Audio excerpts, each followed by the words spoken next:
Selamat pagi tuan-tuan dan puan-puan yang dihormati sekalian. Ada orang tanya saya, bagaimana kalau Najib Razak dan Mahathir bergabung untuk tumbangkan Datuk Seri Anwar Ibrahim? Jawapan saya mudah tuan-tuan dan puan-puan. Walaupun pergabungan di antara Mahathir dan Anwar Mahathir dan Najib, Anwar tetap tidak akan tumbang juga. Kenapa? Kedua-duanya sudah tidak ada lagi nilai tambah kepada mana-mana parti. Tidak ada lagi penyokong tegar, tidak ada lagi kekuatan untuk tumbangkan Datuk Seri Anwar Ibrahim. Saya fikir kalau mereka bergabung pun itu hanya satu retorik, hanya satu impian semata-mata untuk tumbangkan Datuk Seri Anwar Ibrahim, yang pasti tidak menjadi kenyataan lah, yang tidak boleh menjadi kenyataan. Yang pasti saya rasa sebab Najib Razak dia masih terlalu banyak lagi kes mahkamah, terlalu banyak lagi. Kalau dia dilepaskan pun untuk kes dia yang sekarang dia di penjara tu, masih banyak lagi yang sedang menanti dia. Saya ingin perkenalkan satu produk Transfer Factor, For Life Transfer Factor. Ini khas bagi tuan-tuan dan puan-puan yang mahu sihat, yang sekarang ada penyakit kencing manis, gout, darah tinggi, kanser, kolesterol, apapun masalah kesihatan tuan-tuan dan puan-puan. Ini mari saya perkenalkan kepada anda For Life Transfer Factor untuk menguatkan imun badan, membantu kita melawan penyakit seperti kanser dan sebagainya. Ini sudah terlampau banyak orang selamat kerana produk ini yang murah tetapi sangat-sangat berkesan. Boleh menyelamatkan nyawa anda kerana imun badan yang dikuatkan. Okey, sudah terbukti doktor-doktor ramai yang juga mengesyorkan produk ini. Nama dia For Life Transfer Factor. Okey, hubungi saya dari nombor telefon yang tertera di sini untuk mendapatkan harga ahli yang lebih murah. Okey. Salam sejahtera, selamat pagi tuan-tuan dan puan-puan yang dihormati sekalian. Selamat menyambut tahun kemerdekaan, bulan kemerdekaan kita pada bulan ini. Ya, kita bersyukur kepada Tuhan kerana kita dalam negara yang cukup makmur. Saya ingin kongsikan titah terbaru daripada Seri Paduka Baginda yang di Pertuan Agong. Inilah yang dinanti-nantikan oleh seluruh rakyat Malaysia. Kita sentiasa mendoakan supaya Seri Paduka Baginda yang di Pertuan Agong, Baginda dalam keadaan yang cukup sihat dan Baginda tetap menjadi payung negara Malaysia. Tapi sebelum itu, saya ingin perkenalkan satu produk nama dia Transfer Factor. Ini daripada For Life Research, Malaysia Sdn Bhd. Ini research company, immune system company. Okey, so ini adalah molekul terapi, boleh meningkatkan imun badan sampai 437 kali ganda. Sangat-sangat kuat, paling kuat di dunia setakat ini. Terbaik untuk meningkatkan imun badan. Bagi anda yang memang ada penyakit sedang berikhtiar, apa jenis sekalipun penyakit, ringkas kata, apa sekali jenis penyakit, anda boleh berikhtiar dengan ini. Anda boleh menghubungi saya dengan WhatsApp. Jangan SMS, WhatsApp atau call saya. Okey, saya akan memberikan penjelasan. Ini semua telah dikaji oleh saintis, diterima oleh KKM, halal dan sebagainya. Okey, ini titah agung yang kita tunggu-tunggu. Inilah titah agung semasa pertemuan rasmi dengan Vladimir Putin. Okey, Malaysia menyifatkan Rusia sebagai rakan kongsi yang boleh dipercayai dan paling penting, titah yang di Pertuan Agong Sultan Ibrahim semasa pertemuan rasmi dengan Presiden Rusia Vladimir Putin semalam. Hubungan diplomatik kita telah terjalin lebih 5 dekad yang diwujudkan secara rasmi pada April tahun 1967. Baginda bertitah, beta diingatkan bahawa Malaysia adalah antara negara ASEAN yang terawal yang telah menjalin hubungan dengan Moskow. Seperti pepatah Rusia, persahabatan lebih berharga daripada wang. Dengan semangat persahabatan ini, beta percaya yang akan terus membentuk hala tuju hubungan antara kedua-dua negara demi kepentingan rakyat.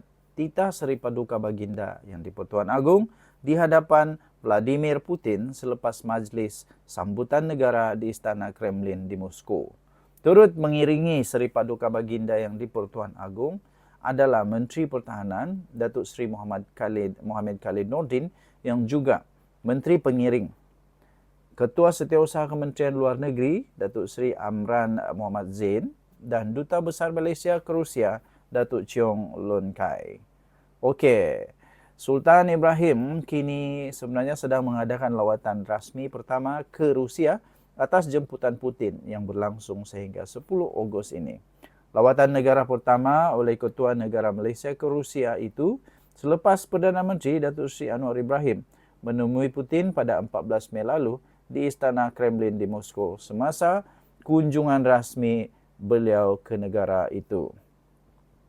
Okey, jadi tuan-tuan yang dihormati sekalian, inilah kehebatan Malaysia sekarang. Nah, pernah tak Muhyiddin jumpa Vladimir Putin? Pernah tak Mahathir jumpa Vladimir Putin? Saya masih ingat lagi rakaman ketika Vladimir Putin mencoba menguji kebijaksanaan, menguji hebat tak hebat Perdana Menteri Datuk Seri Anwar Ibrahim. Memang sangat hebat. Saya fikir kalau orang lain yang kena tanya soalan itu memang bengong. Tapi Datuk Seri Anwar Ibrahim dengan tenang menjawab. Dengan sangat tenang menjawab, dan itu sangat-sangat menggembirakan Vladimir Putin. Rusia bukan negara yang biasa-biasa. Rusia bukan negara yang kaleng-kaleng. Rusia adalah negara yang cukup berkuasa. Tapi sekarang semakin hebat, semakin bagus dengan Malaysia. Inilah yang kita mau. Kita menjalin hubungan diplomatik dengan negara-negara besar. Bukan hanya yang kecil, tapi yang juga cukup yang besar. Bayangkan negara Malaysia yang kecil ini, tapi menjadi hubungan diplomatik yang cukup kuat dengan negara besar. Maksud kata, kita berjaya menjadi negara besar. Oh, hebat. Kita berdoalah semoga satu hari nanti kemajuan negara Malaysia setaraf dengan negara-negara yang luar. Saya percaya kalau Malaysia terus bergerak maju ke depan, rasuah dibenteras, semua pemimpin negara ada akal yang bagus, bukan tunggang menunggang, kita boleh maju. Tinggalkan komen Anda. Bye-bye. Ya. Manakala atuk pula Tun Mahathir sudah terlalu tua, terlampau tua. Kalaupun dia dapat bersama-sama dengan Datuk Seri Najib Tun Razak untuk berusaha tumbangkan Anwar, untuk apa sebenarnya? Apa dia punya tujuan? Untuk apa tujuan dia? Itulah kita fikir tujuan dia. Untuk apa tujuan? Selepas Datuk Seri Anwar Ibrahim tumbang, pasti apa tujuan dia? Apa tujuan dia? Takkanlah pula mereka mau ambil alih pemerintahan pula. Kalau pentumbang Datuk Seri Anwar Ibrahim, siapa jadi Perdana Menteri? Najib Razak tidak boleh jadi Perdana Menteri, dia masih di penjara. Tapi kalau Mahathir jadi Perdana Menteri, masih maukah orang Malaysia ada Perdana Menteri yang terlalu tua macam Mahathir? Lepas tu Muhyiddin maukah Mahathir jadi Perdana Menteri? Hadi Awang maukah Mahathir jadi Perdana Menteri? Jadi pada saya, daripada untuk terus berharap Mahathir jadi Perdana Menteri lagi, lebih baiklah Mahathir bersara cepat-cepat. Jangan lagi campur tangan dalam politik di Malaysia. Tidak ada hasilnya. Sebab semuanya semuanya tentang motif. Ya boleh, tapi motif dia untuk apa? Akhirnya untuk apa? Kalau Anwar Ibrahim tumbang pun akhirnya untuk apa? Yang pasti akhirnya mestilah dia mau jadi Perdana Menteri. Masalah dia, secara jujur kalau saya tidak mau lagi Mahathir jadi Perdana Menteri. Sudah terlampau tua. Tidak mampu sudah untuk mentadbir negara dengan bertenaga. Mungkin otak dia masih geliga, tapi otak geliga pun kalau badan sudah tidak mampu, bikin apa lagi kan?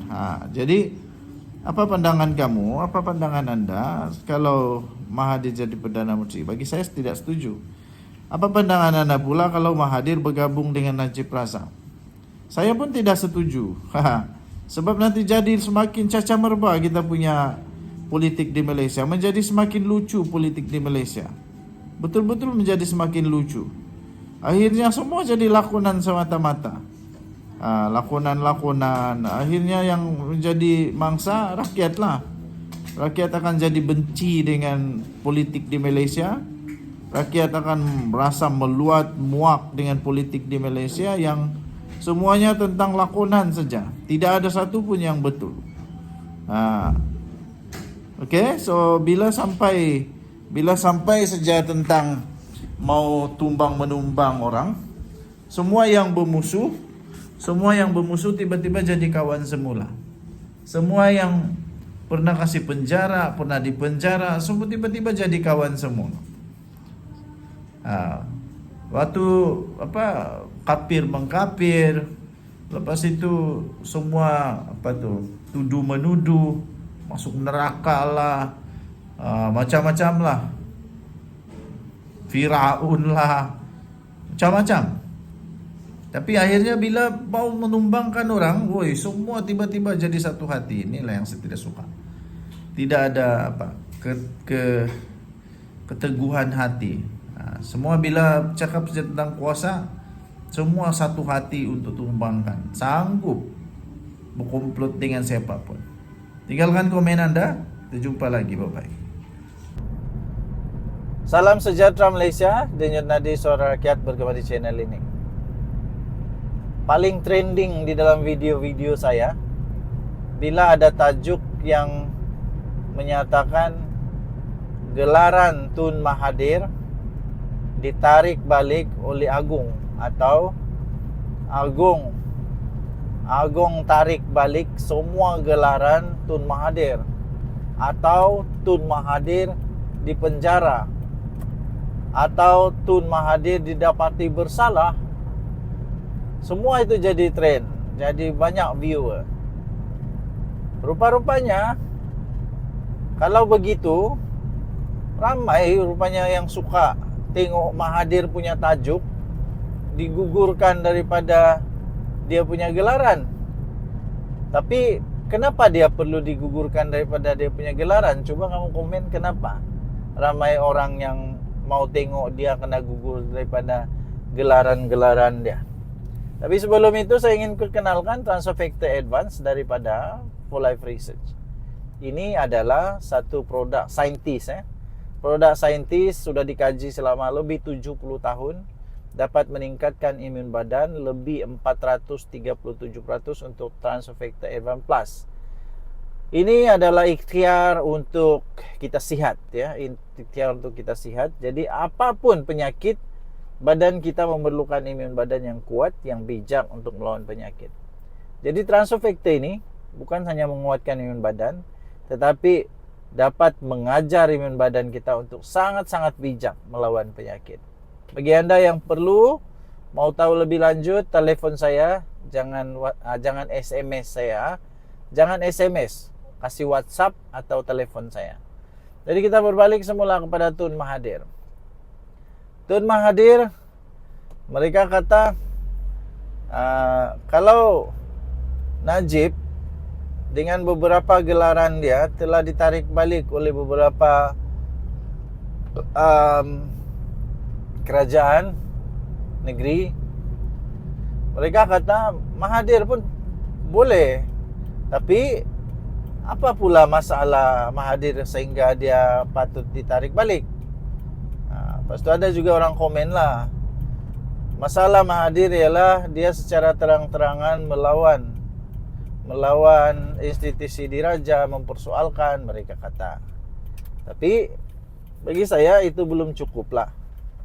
Tapi pun itu bergantung sepenuhnya juga kepada budi bicara, kepada duli-duli yang maha mulia, sultan-sultan, raja-raja, yang Pertuan Agung. Itu bergantung kepada budi bicara baginda-baginda. Jadi kalau ada orang komen juga, Tun Mahathir lebih baiklah ditarik balik semua itu, tak ada guna, duk bising-bising saja, mereka kata.